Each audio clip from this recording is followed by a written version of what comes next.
Nick, thank you for taking the time today to talk to us. I thought what would be interesting though is get a little bit of background about you. Everyone sees you as the chief exec, but it's also very interesting to understand a little bit more about someone's background. Yeah. Where did you come from before you came to the CPSA? My main job, I suppose, before I came here was working with the British Olympic Association. I used to run the Olympic Medical Institute down at Northwick Park in hospital in Harrow. And we provided an awful lot of support for a wide range of Olympic governing bodies for the athletes in rehab, multidisciplinary sports science and medicine clinics, hospital site services on site. And, you know, that gave me a really good exposure to lots of different sports, the good, the bad, the indifferent. You know, sometimes the bigger ones that seem to be the public-facing, you know, excellent sports are not always that way behind the scenes. Yeah. And conversely, some of the smaller sports that were just emerging sort of back then, you know, were very well structured and very well organised. So it gave me a good insight and a broad feel for what governing bodies do and some of the mistakes that some of them have made, and also some of the opportunities. You know, I spent then 18 months working with the County Sports Partnership after I left the BOA, and that gave me a little bit more insight into where modern sports development is, all the Sport England programmes and whatever, you know, their priorities, their focus. And coming into shooting, it's been great to see the passion that people have for the sport. You know, that takes you a long way, I think. Sometimes you need a bit of organisation and step back away from it. And I suppose, in a way, that's where having a non-shooter in my chair, you know, is helpful.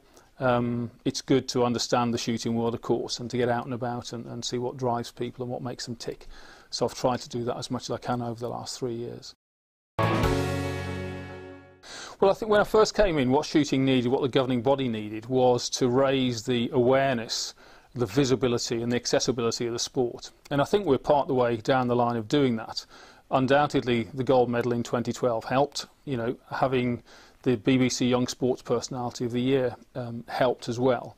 But more than that, I think people are getting a little bit more aware of shooting as a legitimate sport. You know, even 3 or 4 years ago, whenever it was talked about in the media, it was talked about in negative terms. It was crime and whatever.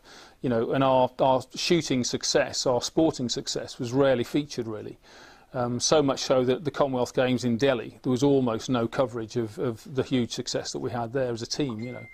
So it's improving our image and trying to push that further forward. So we've got things like Give It a Shot campaign we started last year, we're running again this year, to link into local and regional newspapers, for example, give journalists a look and feel of the sport, go down to a ground, have that ground open the doors to other members of the public. And it is a sport that, in some ways, is hidden because of the noise and the environmental issues. You know, you're not going to have shooting grounds in the middle of big cities. But there's an awful lot of people live out in the country, and there's an awful lot of people can access those sort of places. It's just knowing about it, really. So, for sure, raising the profile of the sport.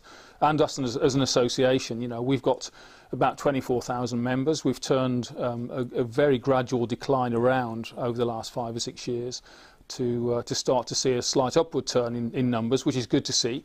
And the economy and the recession we had a few years ago, that really bit a few years ago, has obviously had an impact on that. But to see that we're turning it around, I think it's a good sign of the success to come, hopefully. But there's an awful lot of shooters out there at shooting grounds on a recreational basis who are not members of the association, you know. So we need to get a few more of them on board, and we need our members to help us to do that. We need our grounds to help us to do that. We've got nearly 400 grounds that are members of the association. We're always looking for more. One of the things we've done over the last couple of years is getting a development manager in post. We didn't have that before, so it's very difficult for us to link to grounds on a day-to-day grassroots basis.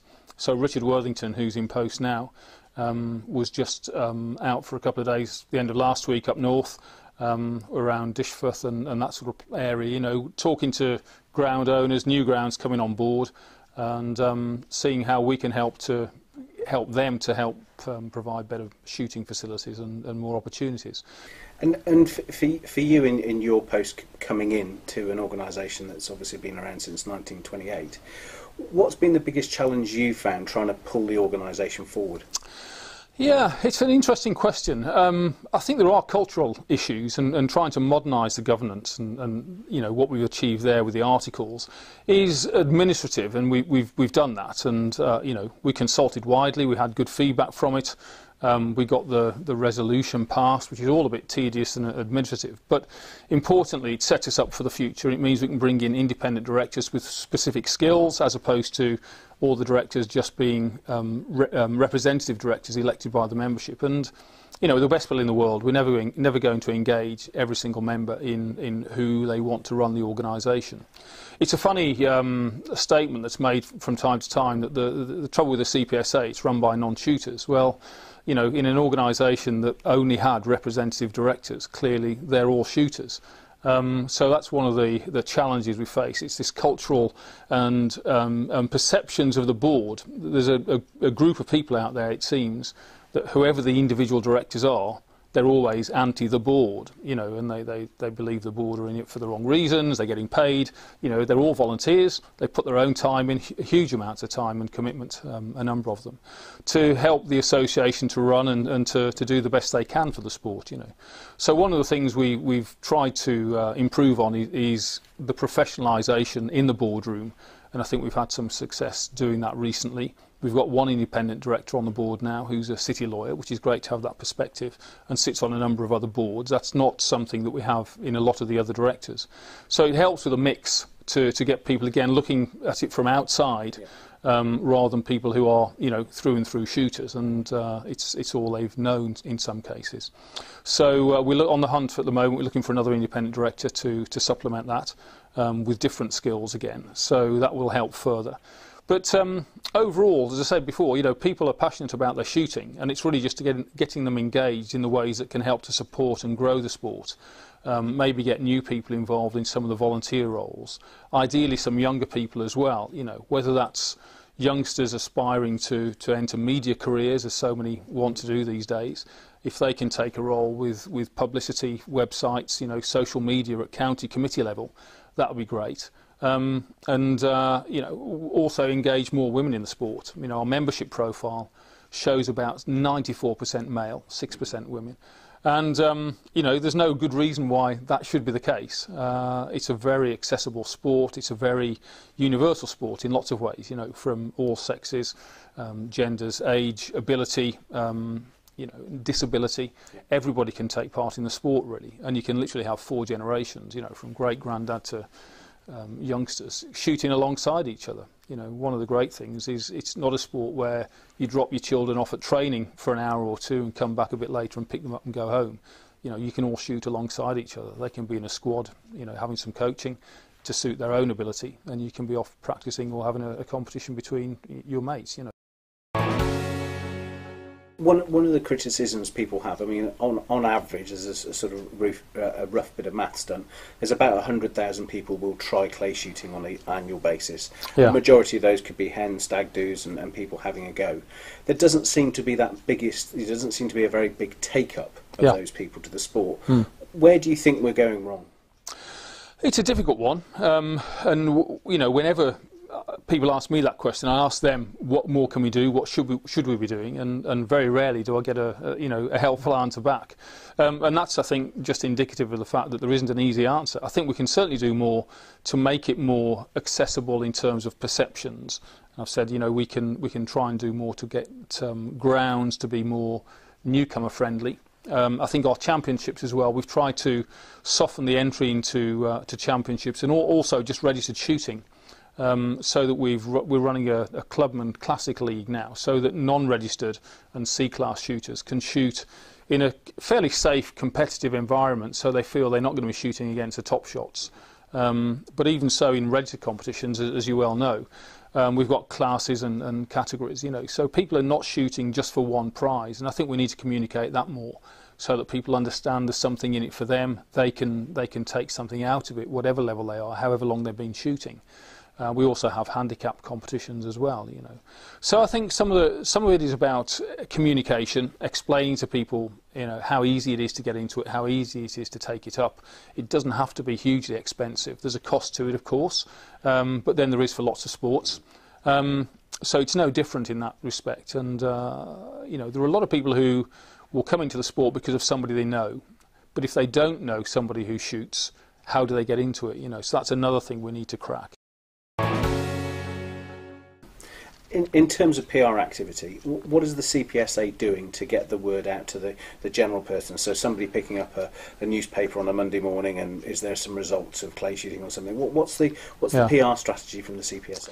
Yeah, well, for our championships, we try to engage with local and regional media, the nationals as well, you know, but the nationals will only ever give you a small piece.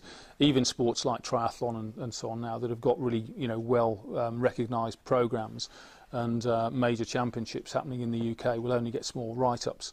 So we've had the British Open Sporting last year. You know, the results reported in the Daily Telegraph. But I think the key for us is local and regional media. So we've got reports on local shooters. They start to become known by people around and about. They'll start then to look to see where they go shooting, and it means more to them locally.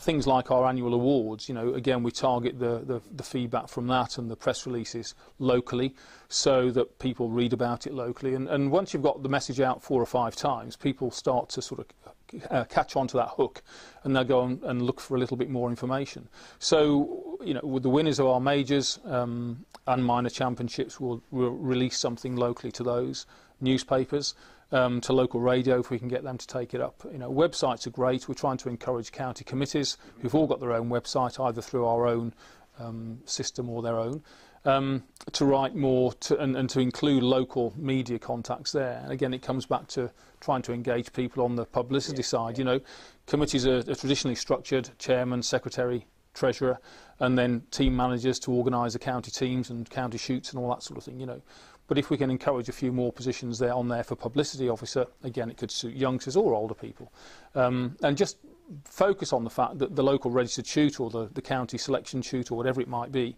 is newsworthy. You know, in I don't know about your local paper, but certainly in ours, there's pages every week about the, you know, under-7s football team, under-9s cricket and all that sort of thing. So there's plenty of column inches to be filled, and if we can just start feeding information in these days with the number of people in publishing, you know, being cut back fairly heavily, if they've got a story they can run, then hopefully they'll just start to do that. The World Championship this year was a great event. You know, there was a lot of publicity generated around that, obviously within the shooting fraternity as well. What are your views about the World Sporting? Well, overall, I thought it was a great success. It was a great step forward. I met with Rob Fenwick from EJ Churchill's, you know, a couple of years ago, just to say hello, really. And both of us had an aspiration to run a championship, an event that was bigger and better, and started to take clay shooting really into the modern age, you know. So in what we did with Churchill's, I mean, they were great, their team, they had a huge team behind it, you know. Our team put an awful lot of time and effort into the preparations as well. And between us, we produced something that really was going in the right direction. You know, it could be bigger and better still. You know, we've had a full debrief on that on both sides. And there's lots of things we know we could do better next time or do more of. Ideally, we'll attract more outside support. You know, it's difficult on the budgets that we run to currently to put a lot of money into, to speculate, to accumulate potential on those sort of events. We did put more into it this time, and you know, I think the results were there to be seen. But also, it's an example of much more that could be done and what could be done if we had that additional support. So we need to look outside the industry. That's one of our key strategies over the next couple of years as well. And then, of course, on your side of it with the broadcasting, if we can get a little bit more, you know, turnaround, and you know, either live reporting, streaming just by voice from out on the course, even within the ground, and then I know you're exploring technology to help to you know, send live pictures out, which would be fantastic. The more we can do with finals and make sure that people can see where progress is being made, you know, who's in the final, what's happening next, just keep track of that. I think the Olympic final was televised really well, and anybody coming into the room whilst that was on pretty quickly worked out there was a Brit in it. He was doing quite well. And then, you know, they came to associate the fact that there was a bang and then a puff of dust.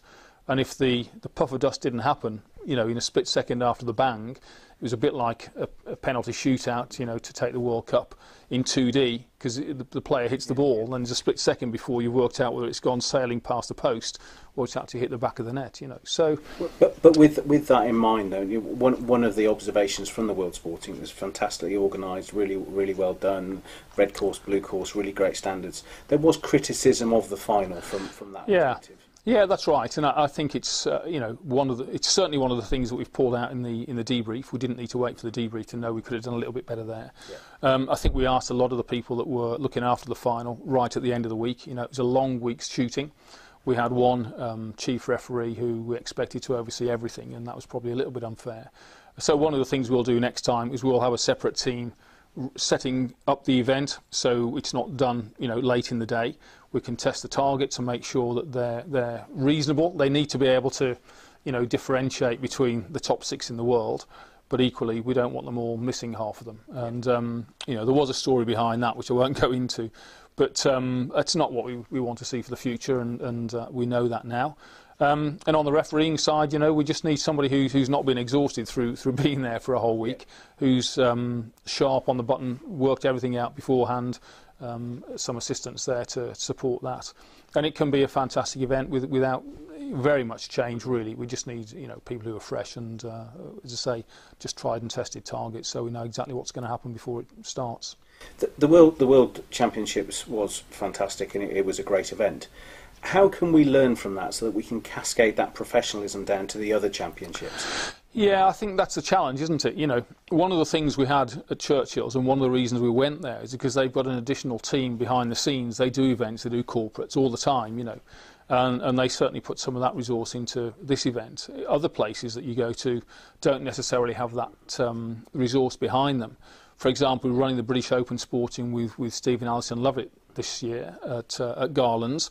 And they'll do a great job for us on the course, but they don't have that backup in reserve, So we're, again, working with them closely to try to make sure that the event side of it goes well. And, I mean, Steve will do great targets. We don't have any doubt about that. And Alison's organisation will be fantastic. So everything on the shooting side will be good. But we need to try to make more of an event of it. So we are working with them there. Arguably, a ground ought to be able to run a good competition, because that's what they do week in, week out. And from time to time people say, well, why don't you just let the ground run the championships, instead of interfering? And the answer to that is kind of just the opposite, really, from how the question's portrayed, in that to have more input from us means we can add some of that event element to the competition, the preparations. Arguably, one of our championships this year didn't really have a championship feel about it. We had some criticism for that. As I say, bizarrely, it was, the CPSA spoilt it, whereas the Worlds ran well because Churchill's ran it. In fact, the opposite was true. The Worlds ran well, yes, Churchill's ran it, but so do we have a lot of input. Yeah. And one of the other championships, we didn't have that input because we had a lot of focus on the other events. So we do need to work with the ground to make sure we can put the whole package together, make sure it's dressed properly and it looks and feels like a championship, and there are other elements there, One of the questions people ask about championships is, from the CPSA's perspective, who vets the targets? Yeah, well, we always have somebody out there. It's either the chief referee or, again, for the World, we had 2 or 3 people selected to come along and do that. There's a logistical element there. If it's a greenfield site, how long can you leave your traps and everything set up, before the championship starts? And if you don't do that fairly well ahead, how much time have you got to change some of the stands if they're not quite right? So we have to do that in conjunction with the course setters. And again, with the Worlds, Churchill's were very receptive to us having people come along and do that. And a few tweaks were made. And, overall, that's just adding, not to say that we felt they'd done something wrong. The office staff that we have are not course setters, but we make sure that the right people from other grounds come along and help to give the benefit of their knowledge and experience what works and what doesn't work. But we try and do as much as we can to make sure that the basic errors are avoided, and it's an interesting and challenging course. I think the other thing that people may not always understand is how is a ground chosen, or how can a ground be selected for a championship? Yeah. Well, on the trap and skeet side of things, we've got a rota. So pretty much, if a ground wants to hold a championship, they inform us. They come in at the bottom of the rota. Then every year it cycles up. So everybody gets a chance to do that. And in that case, we've got less options, I suppose, fewer options, so that there's less choice of which grounds we go to. On the sporting side, though, there's typically a lot more grounds, and also you've got the potential for greenfield sites. So each year we go out to tender for our major sporting championships to see who comes forward, what they've got to offer, you know, who's behind it, what it's going to be, what else they can add to the party, if you like. And we evaluate those every year, and we'll normally do a recce beforehand as well if it's somewhere we don't know, and just see what the options might be. And from there we narrow it down and we select and appoint. In America, looking at that as a model, I'm not saying it's good or bad, but looking at it as a model, a lot of the times there's guaranteed money in all of the classes. It's probably structured differently to how we do it over here. Do you think there are things we can learn from the American model? I'm sure there are, yeah. I mean, I think in life there's nothing new, really. You know, very few things are brand new. And looking at different sports, you can take ideas and adapt them to a different sport. And the same with territories and culture and geography and everything else. You know, there are some things that might work well in America that wouldn't translate. I think a classic example of that was when we set up the UK Sports Institute. You know, they took the Australian model, and a lot of that was based on geography and competition between the different states, only having a few states. It didn't really translate to the English model, but now that's been refined so that the English Institute of Sport as is now, works really well. And there are some things the Americans do well that we maybe could learn from, and there are some things they've done that we certainly have learnt from and applied over here. And there are some things that perhaps wouldn't transfer so well. But in terms of prize money, I mean, I think over there they charge you for options, and you can spend a hell of a lot of money. Over here the entry fees are typically lower. And you either get the option to pay into the prize fund for the full fee, or targets only price for a reduced amount. And we always put the money from the prize fund. The difference between the targets only price and the full entry fee is the prize fund per entrant. If you multiply that by the number that have entered the full competition, that gives you your prize fund. And we often top that up as well ourselves, So I think last year we put about £6,000 extra across the board into our championships. Right. And what are your thoughts on target only? It's a contentious area, when people shoot. Do you think they should pay a fuller price rather than paying the targets only price? I think the question is not so much about the price. It's the principle of whether, if you're in a championship in particular, are you there? The championship is it, and people expect they're going to win prizes, they're going to win cash prizes. So everybody who enters contributes to that, whether or not they're likely to win it. When they've got chances in classes, as I've said before, down to quite a low level to actually win something back, or whether you offer them a chance to do targets only because they don't expect they'll win anything, and they just want to go along for the experience maybe. And there are two schools of thought on it which we've tested out at board level here. It will go on endlessly. I think a fair few people do think that the serious registered shooters believe that if you're entering a championship, everybody should pay the same and the prize fund goes up accordingly. But there is a group of shooters who believe that they just go along for the fun of it. They just want to be part of the atmosphere, alongside the big shooters and everything else. They haven't got a hope in hell of winning anything, so they don't necessarily want to pay into the prize fund, but they do want to be there for the experience. And if that encourages some of them to perhaps, they do slightly better than they thought they might do, and next time they come back and think, well, actually, I've got half a chance of winning something in C class, so I'll pay into it. Maybe that's a way of introducing other people to it, and they'll bring some mates who perhaps otherwise wouldn't have shot it, because it makes it, in the World Sporting case, it's £25 into the prize funds. That's £25 on your entry fee. If you're taking your son, or there's a couple with a couple of kids entering, there's £100 straight away on your entry fees just going into the prize fund. So, on balance, I think there's there's an argument for both sides of the coin, really. So I think that's how it will stay for a little while. And in terms of that, how do you think we can make the sport more professional? We've got good grounds, we've got average grounds around the UK, and shooters. There's a sort of written rule in terms of what you should wear and everything else like this. But how can we make our sport more professional? I think you've touched on a few things there. The issue we have with grounds is they tend to run as businesses, so there's a limit to what we can tell them to do. We try and encourage higher standards, you know, whether that being qualified referees, just so not so that they're just more expensive, but the fact they understand the rules, you know, the basic element of knowing the rules of the game and the etiquette and everything else, that's a start. But it's expensive to employ qualified referees.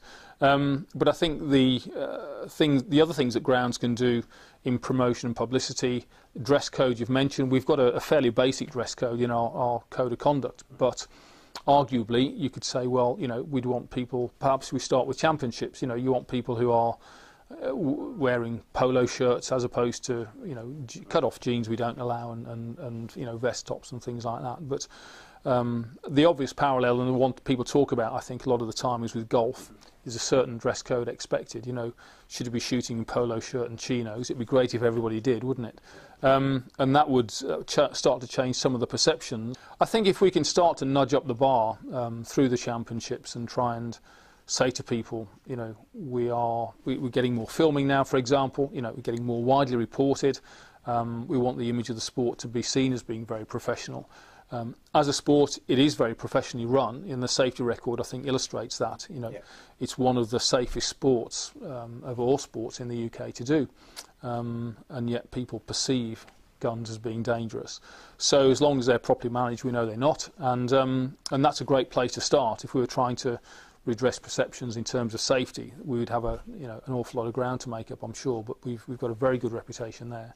So I think when you start looking at podium shots, people who are coming through winning their classes and categories, if we can try and get the feeling out there that they want to look professional. You know, I mean, we had some teams enter the World Sporting, you know, the Italians, the Americans, turn up in pretty much team uniform, and they wear it throughout the whole 7 days, you know, which is fantastic. Some people don't feel comfortable doing that, so they don't. Arguably, if you're in a team, you know, if we could support the teams in the fullest way possible, and we you know, gave them their kit to wear as you would in a major event, that would be ideal. Then they wouldn't have any excuse not to wear it. And you know. So what's stopping that happen?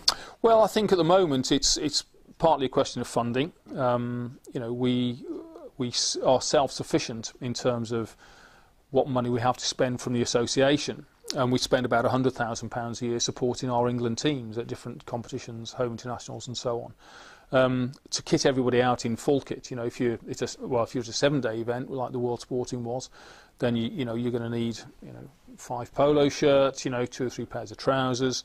Okay, you've got your skeet vest, you've got other things as well. But there's just a cost to that, and how often do you renew those? Every year, every couple of years? You know, people change size, shape, they grow, they shrink, whatever.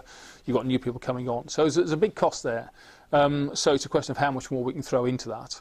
And I say it's really how you attract everybody from across the spectrum of the social classes into the sport at real grassroots level, but at the same time impose a kind of a dress code. I think in some ways shooting's more accessible from that point of view than perhaps your golf club. Talking of England and representing England, and again, one of those sort of misnomers within the sport, we've just had the World FITASC, and those going over to shoot have either shot as individuals or they've shot for Great Britain. Whereas when the World Sporting was over here, nobody shot for Great Britain. They either shot for England, Ireland, Wales, or whichever country they were from. And I think people get slightly confused with who's sort of governing what. We've got British Shooting, we've got the CPSA, we've got BICTSF. How does all of that work, Nick? The short answer is not very well. In an ideal world, you know, we'd have one British governing body that covered every aspect of the sport, but then straight away people from the home countries might jump in and say, well, actually, we quite like having our own, thank you very much.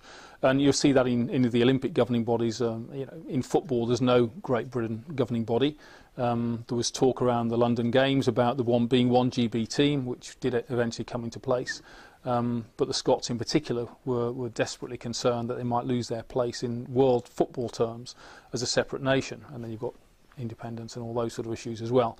But I think the CPSA is the England governing body within clay shooting. works well, and it's the only one that's funded to the level that we are, and we have a staff in place, and we're able to do an awful lot more for our members.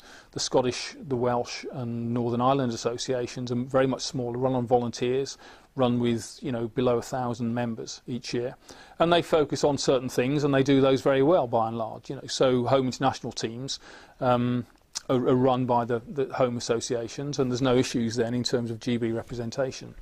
When we start to look at GB teams, you're then looking at the ISSF disciplines, the Olympic disciplines, and you've got the FITAS disciplines, which are non-Olympic. And the teams for those are selected at the moment by BICTSF. On the FITAS side, there's no issue. They're open events anyway, so you can go to the GB selection shoots if you want to in the UK and win your place on the GB team. If you don't make it into the team, or you don't want to do the selection shoots for whatever reason, you can still go and enter, and you know, you can become world champion as an individual. The difference really comes where you've got limited selections and limited entries in the Olympic disciplines to ISSF events, World Cups and so on. In general, there's only 3 places per team, so competition for those places is quite fierce. And that's where, because it's the Olympic disciplines, that's where the funding can come into play.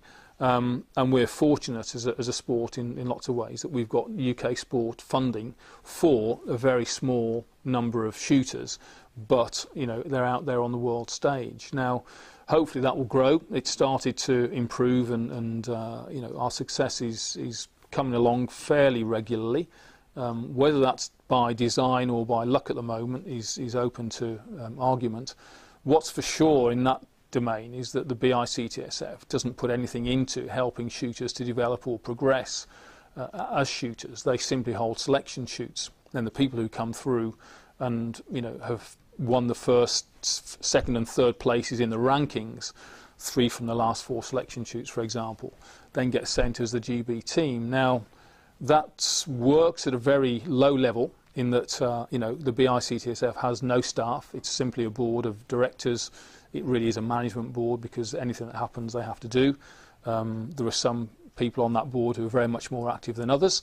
But you know, it's a basic level. It sends a team, it selects a team, and people pretty much know where they are and what they have to do if they want to be in that team.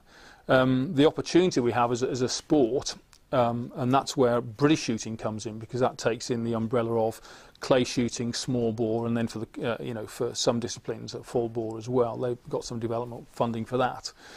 Bringing all shooting sports together, the opportunity is to use the funding that's available to run a program, and that program can help to develop shooters, help shooters fulfil their potential, take them perhaps beyond the level they thought they were capable of even, you know.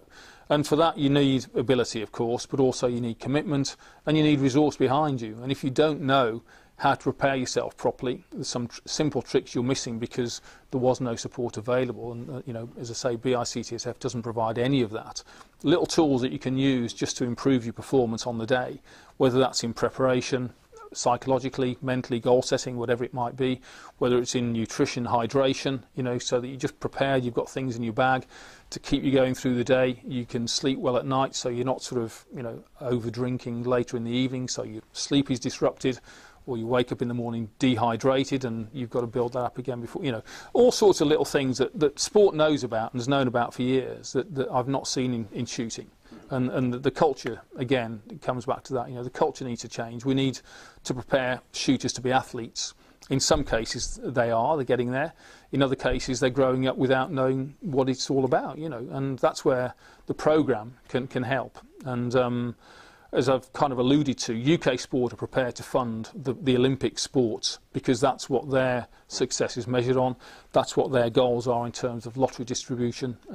They've got to get the return on, and you know, people probably are well aware of this no compromise approach they have. It means that some Olympic sports even are not funded at all, even though that's one of the briefs for the funding. So unless they meet the standards, they're not going to get funded. Now we've met medal standards and targets and so on, you know, and we're doing well.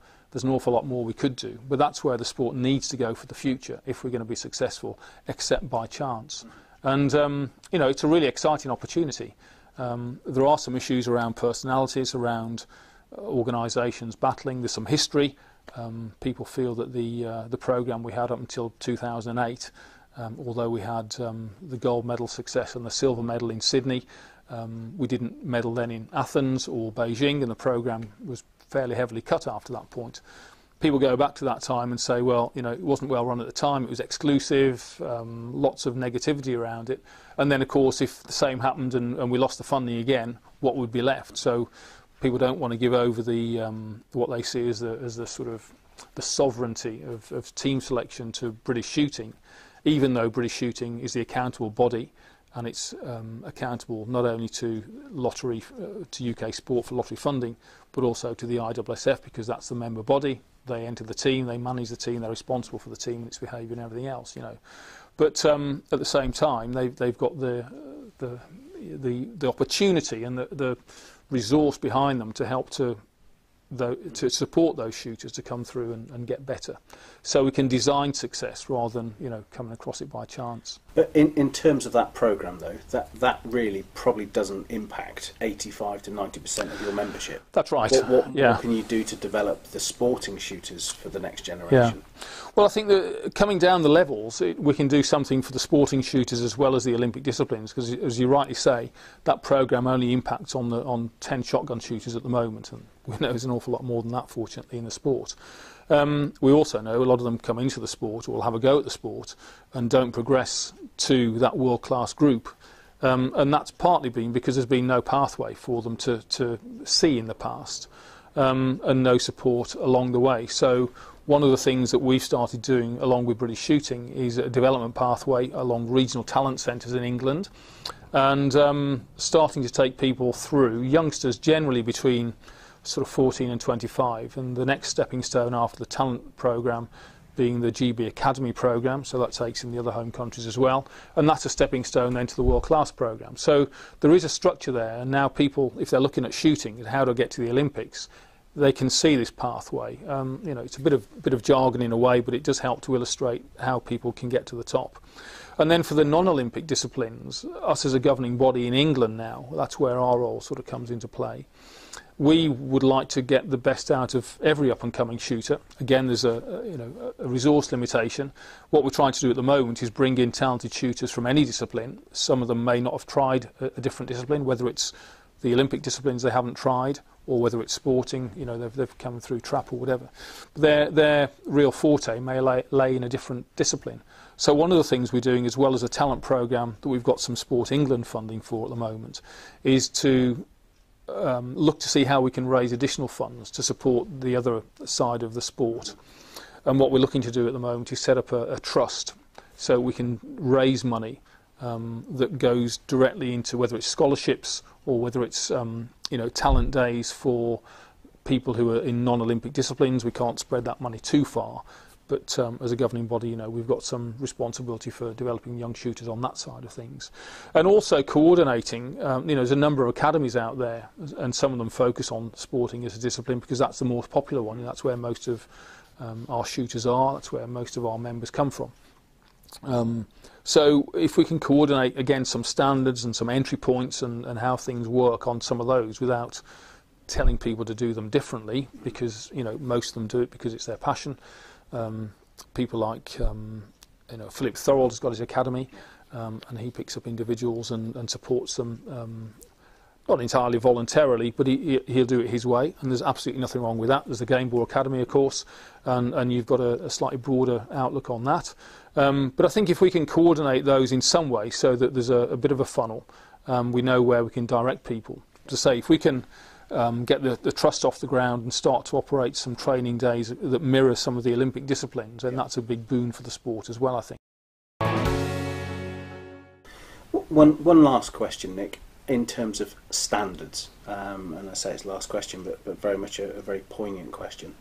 In terms of standards, if you look at the Olympic disciplines, you shoot the same targets in America that you would in Australia, that you would in India, that you would in England from the Olympic disciplines. Sporting, though, is very different. There isn't a standardisation in terms of that. A lot of people talk about classifications. There are a number of really good course setters in the UK. You've already spoken about Steve Lovett, Phil Moss, John Dyson, Kevin Gray, Mark Marshall, Graham Brown. You know, there's a handful of really good course setters. Yeah. But it is not easy, but people would know some grounds where it's easier to get a higher classification than it is others. Yeah. What can we do about that, and how can we look at the classification system? Well, it's an interesting one, isn't it? You know, we've got examples of people whose classification is arguably artificially high, and others who would say it's artificially low. I've not heard too many complaints about the traditional sort of sandbagging over the last year or so. Whether that's sort of being wiped out a little bit, I suppose by peer pressure as much as anything else. You know, that's a way to do that. But one of the things we're working on as a project at the association is our database. We're moving that to a modern CRM platform, Microsoft CRM, which is a fairly industry standard system.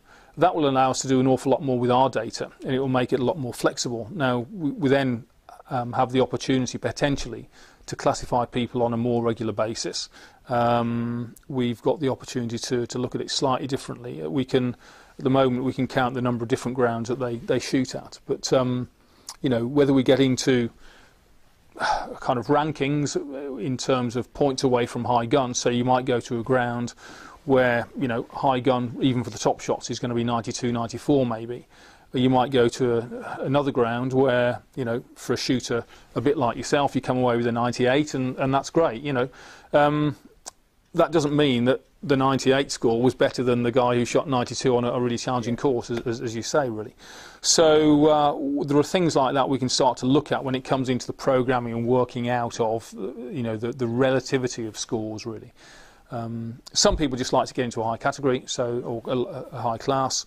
They'll go to the grounds where they know they can pick up high scores, and that's great. You know, others will like to be at the top of their lower class, so they're winning the prize money. So everybody's different, but as a governing body, it is about standards, and it's about being clear and transparent, so people understand that you know, it's being judged in a fair way.